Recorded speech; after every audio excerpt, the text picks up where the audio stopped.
Well, we're halfway through Amanda Rando's overseas journey, and you've got me by myself again this week for the CEO's blog. First thing I want to advise the industry about is two things very new coming our way. The first one, of course, is the new Metropolitan Handicapping System, which has now been signed off by HIRIC and the Principal Club, and that will commence from July 1 at Tabcorp Park Menangle.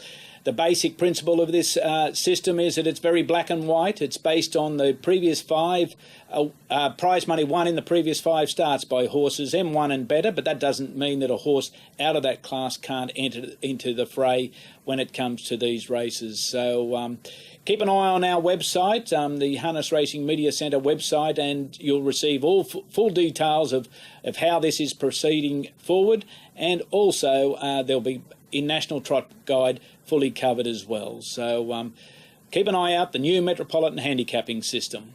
Another new exciting series which is coming harness racing's way in New South Wales is the Evolution Series, a very well thought out series of races for 3-year-olds, which has been brought to you by the Breeders' Association, who are looking deeply into giving those horses, which won't make the absolute upper echelon of our industry in the racing ranks, but certainly do serve a purpose, and that is in winning races, giving their owners enjoyment.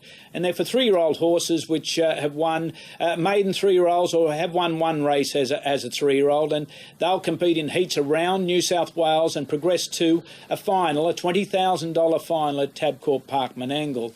There'll be 9 series of heats and finals spread throughout the year starting in September. So owners of 3-year-olds, they should be looking at the programs which will be coming out shortly, the conditions of which will be well demonstrated and documented on our website and in other avenues of the media. So please have a look at what's available for these 3-year-olds starting in September. It may be worth your while to keep your 3-year-old in work early in the season. Give it the spell before it takes on other assignments. But the Evolution Series is certainly one race that owners, trainers and the general public should be looking out for, commencing in September.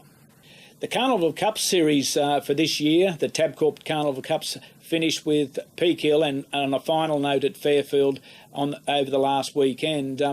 Very strong crowds were drawn to both tracks. Peak Hill, it was unfortunate, it clashed with something. More unfortunate for Fairfield though, and we're very saddened to know that that's the last meeting due to the council not renewing the lease for the Fairfield Harness Racing Club on the showground. Of course, Fairfield will continue on. Colin Watts, the Watts family, Simon Boulos, Ross Scherf, and all the really hard-working people who have made Fairfield over the years will continue on, and we'll see those traditional races, the JD Watts, the Golden Easter Egg, the Moments of Glory, and the Bat Out of Hell. They'll continue on in the future. Yes, not at Fairfield Showground, but they won't be lost to the industry. So whilst it's sad to see the showground site now vacant, we certainly will see a long life for the Fairfield Harness Racing Club. With the Carnival Cups, of course, the board will sit down now that the series is over for the year and look at how it goes forward next year. But what I can assure the industry participants is that the Carnival Cups, Tabcorp Carnival Cups, is a goer in the next financial year. It is with some regret that I have to advise the industry of the resignation of our chairman, Graham Kelly. Graham was a tremendous supporter of the industry, a tremendous contributor to the administration of the industry. Unfortunately, due to poor health, and the fact that he said he could not actively be out there in the field, he has decided to resign his position from the board, and of course he was the chairman. The chairman's position does see Chris Edwards elevated to that spot, and it's a just reward for Chris, who has basically served 8 years on the board of Harness Racing New South Wales.